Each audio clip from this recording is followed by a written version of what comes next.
Hey there, my friend, and welcome to the Burnout to Badass podcast. My name is Ellen Shinke, at Coach Ellen on Instagram, and this is my monthly podcast where I am committed to giving you short, no BS episodes to help you, the busy, burned out professional and entrepreneur, find your balance and take back your life from burnout. Let's do this.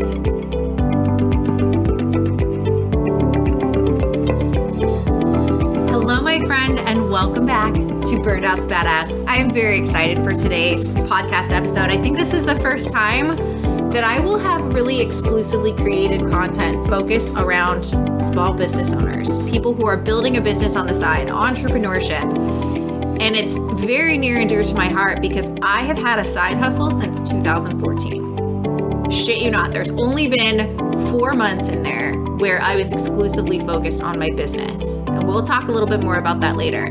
But that's the goal of this episode today, is about building and balancing building a business with having a day job. And how do we do that without burnout? And I'll tell you right now, really this might be a short episode, it might be a long episode. Hell, we'll find out at the end of it how much I ramble, because probably the biggest thing I want you to take from this is that the people who burn out with building their business, it's because they are pushing themselves beyond their capacity. When it comes to building a side hustle without burnout, building a side hustle so that you can get to the point where you take it full time, it comes down to sustainability. And for the first time since 2014, since I started building a side hustle, I am seeing that light at the end of the tunnel. It is going to be an imminent time in the future where I'm able to take my business full time. And that's kind of where this came from. I wanted to share what I've learned about this whole side hustle process, not necessarily the tangible, tactical, how do you find clients or any of that stuff, but from the balance perspective, from the productivity perspective, from the perspective of how do we do the damn thing, but how do we do it without burnout? That's really the point of today. And like I said, so much of it really just comes down to a question of sustainability.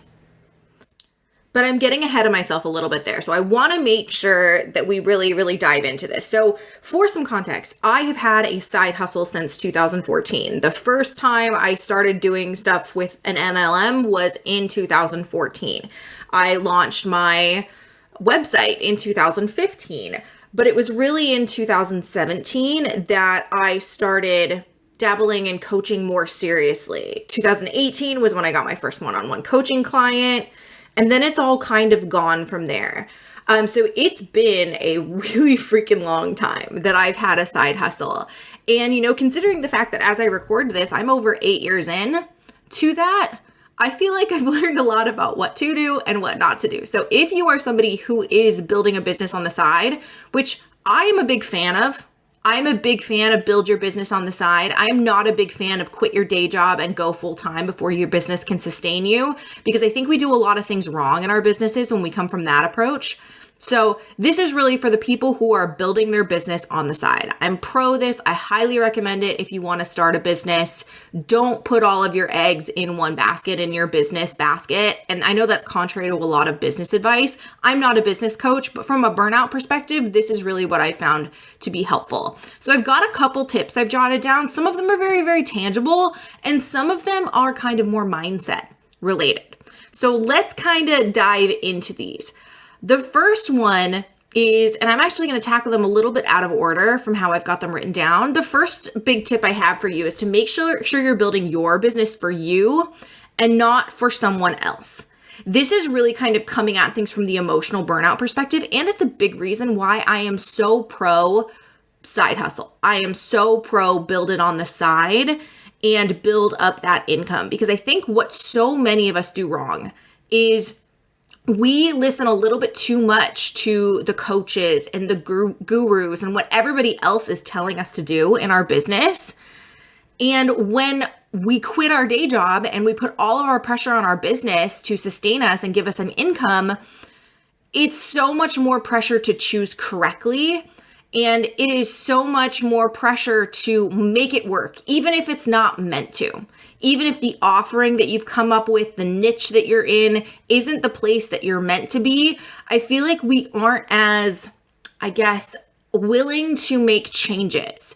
We're not as willing to give ourselves permission to pivot when things aren't working, when all of the pressure is on the business, like when we have to make it work. And I think it's really, really important to build it on the side because it gives you that capacity to really, really honestly, vulnerably determine, is my business on the right track? Am I building the business that I want? Or am I building the business that everybody else is telling me to build? When I really started diving into group programs, I think the first group program I joined was in 2019, after like a year of dabbling with one-on-one clients to figure out if this is what I wanted. And I made a lot of mistakes that year because basically what I ended up doing is I ended up jumping from one group program to the next, to the next, to the next, to the next.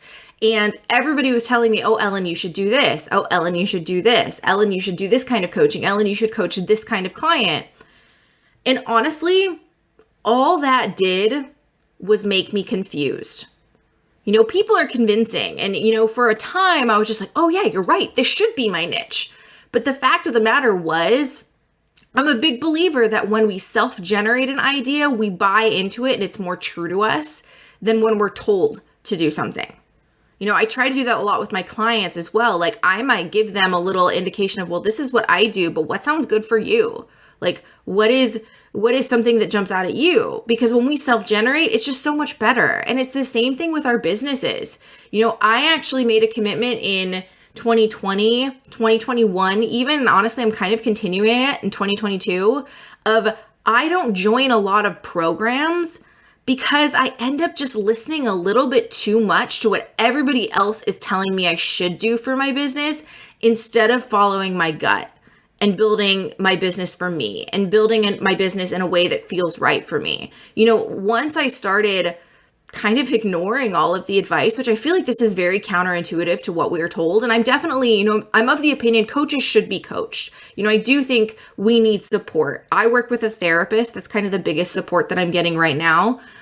I definitely think coaches do need coaches, but there's a big difference between being coached and being mentored in a way where everybody feels like they have the liberty to tell you what to do. And when you're a relatively new business owner, we're kind of susceptible to listening to the more experienced people around us than listening to ourselves. And I think that's valid when it comes to tactics, but not when it comes to the very core of our business. Like people were literally telling me, oh, Ellen, you should be a productivity coach because you're really good at this. Or Ellen, you should do this kind of coaching because you're really good at this. Or Ellen, you should work with graduate students or people in STEM fields because that's the background that you came from. And I tried that, but it just never felt right. And the times when I really started making decisions that paid off in my business, it was when I started listening to myself and not what other people were telling me to do. It was completely self-generated, the realization that, holy shit, I should do burnout coaching. And I think that's a very important thing to consider when you're building a business on the side. So that's kind of tip number one, is to make sure you're building your business for you and not for someone else. If you catch yourself saying things like should, or you catch yourself just kind of blindly following the advice of a guru or a coach or a mentor, that's when it's a little bit of a red flag. So from an emotional burnout perspective, that's tip number one, because really making sure your business, your business niche, your business offerings, the lifestyle that your business is creating for you, making sure that that's really aligned with you and what you want, I think is huge when it comes to building a business on the side. A lot of us do this because there's something about our day jobs that just isn't fulfilling us. And so we just have to make sure that we are being true to ourselves. Otherwise, we're not going to get that fulfillment out of our businesses either. So that's my first tip from an emotional burnout perspective. The last few tips I've got for you are much more tangible. That one I kind of feel like was a little bit of a mindset tip. Make sure your business is yours. But these other tips are much more from a tangible perspective. And the first one is to make sure you're taking at least one day off each week. This is something that I wasn't doing for an extended period of time. I would work my day job 5 days a week, and then I would do, random little tasks for my business during those 5 days, but then I would work my business on my quote unquote weekends. Like I really didn't have weekends. And it was actually during the time that I was doing a service exchange with a former coaching client. She had started a business coaching business and she was giving me business coaching and I was giving her burnout coaching. It actually worked out very well. But during that time, we were talking about business logistics. And it was during a period of time where I really hadn't figured out the bandwidth and the sustainability of having my business on the side. This was a couple years ago now. And one of the things she realized is, Ellen, you need to take time off. She's like, you need to start spending 1 day a week not working. And that became a really, really like hard line for me. Like there needs to be 24 to 36 hours every single week where I am not working on my business. And that has been a hard and fast rule that I have really, really stuck with. And I think it's important for all of us who have side hustles to really, really make sure we're doing that. You can't trade in a 9 to 5 for a 24/7, which is frankly what a lot of business owners do. And it's where a lot of hustle culture comes from. But I am a firm believer from a burnout perspective, from a sustainability perspective, from a, even just refueling your creative reserves, that we need to take that time off every week. And when you have a side hustle, you may not be able to take 2 full days off every week, but 1 day off, we can all give ourselves that. And I find it very, very important to make sure that we don't physically burn out. I needed some accountability with that when I first started. And thank God I had this, coach / friend / mentor situation in my life to make sure that I was giving that to myself. But I would say that's kind of one of the more tangible tips is even if you're working your business on the side, make sure you're taking at least 1 day off every week. I think another big thing from a tangible tips perspective is to adjust your to-do list and your obligations according to your season. And what I mean by that, this is really the sustainability thing that I mentioned before, is I got a good example right now. So I'm actually in review season in my day job. I am a manager. I work with about a dozen students, and I have about 22 people on my team that I manage, and 18 of them are getting reviews right now. It's semi-annual review / bonus season for us. And it's busy. I have a lot of meetings with my team. And even prior to that in early May, it's APs and the May SAT. I'm a professional tutor for those of you that don't know. So I do a lot of work with high school students. But that was a really busy season for us as well.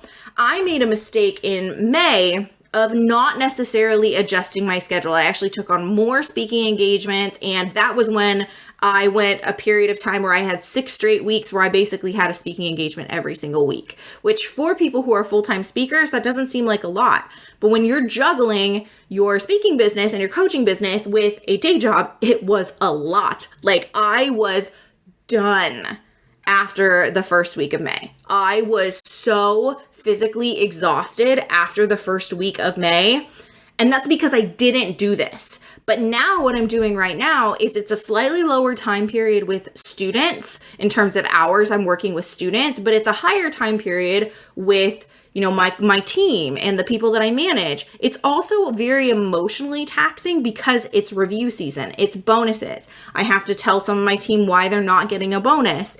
And it's emotionally really, really draining to have those conversations. So to account for that and to really make sure that I'm not giving too much on the work side of things, I have to kind of adjust my to-do list in my business to make sure I'm not overcommitting myself as a whole. I think that's one of the things I did wrong for several years when it came to my day job and my business is I kind of thought of them as separate entities. The time that I was spending working on my business was, this time, and the time I was spending working on my day job was this time. And I thought of them as separate. But the fact of the matter is they're both work. They're both career oriented. And therefore, we can't necessarily think of them as two distinct things. I kind of had to start thinking of them both as career / business, career / professional sorts of topics, and kind of lump them together when it came to making sure that I wasn't working too much, So, I used to make so many exceptions of, I'm not going to work past, 7 p.m. or 6 p.m. And yet I would let myself do that for my business. I wouldn't do it for my day job, but I would do it for my business. And I think that's another thing we have to think about when it comes to our side hustle is lump them both together. You can be working too much because you're working too much as a whole, with your business and your day job, not necessarily because you're working too much in your day job, So that was another thing I had to do. That was like two things rolled together, but I had to think of my business and my day job as one thing, as that was my professional and career times. And I had to adjust my to-do list, therefore, accordingly. I had to, decrease the amount of to-dos I had for my business when I was in a really busy season in my day job, and vice versa in my day job. Last but not least, my final tip here is to make sure you're blocking off certain times of day as best you can to focus on your business. I have a really weird day job. I work Sunday to Thursday, and during the week, I work in the afternoon. I work from like 12 to 8 p.m.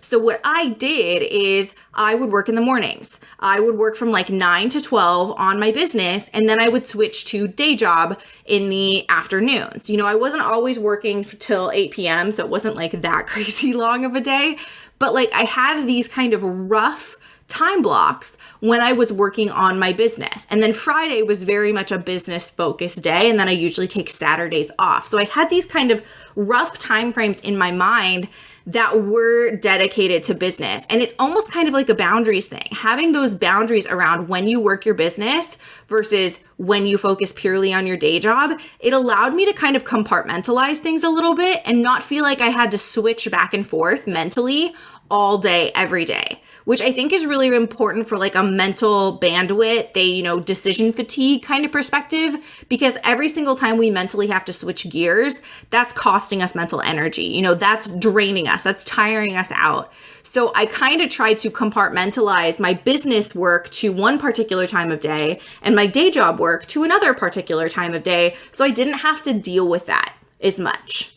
So I hope that kind of gives you not just like some mindset related things, but also just like some tactics that I used to really, really help myself avoid burnout in my business. I'm going to end up doing more episodes on this because I think a big thing that burns a lot of business owners out is content creation. And, how do you make sure you are consistent with your content creation without burning yourself out and without overcommitting yourself? I think that's particularly important when it comes to small business owners and people who are working their business on the side in addition to a day job. So I'm definitely going to be talking more about this moving forward into the future. I'm probably going to do a whole episode about how do you create content without burning yourself out. But I hope you got some ideas from this. I hope you got some things that you can take from this and some ideas of what are some things that you should start doing to make sure that you're not burning yourself out as you build your business on the side, as you build up that side hustle to full time. I am so looking forward to, hopefully in the very near future, me being able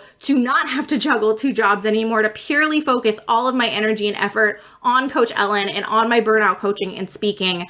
But for now, thank you so much for being here. Thank you so much for listening. And I would love for you to head on over to @CoachEllen on Instagram, shoot me a DM, screenshot this episode. Tell me what was your favorite takeaway. I would love to know for you what was the biggest thing you took from this and how are you going to start incorporating it? Or if you have some other things that have worked really well for you to help you balance your business and your day job, let us know, share them on Instagram, and then I will send it out to the whole community for you by resharing it. So thank you so much again for being here. That's @CoachEllen, ELLYN on Instagram. Looking forward to hearing you. But until next time, my friend, have a good one. Bye.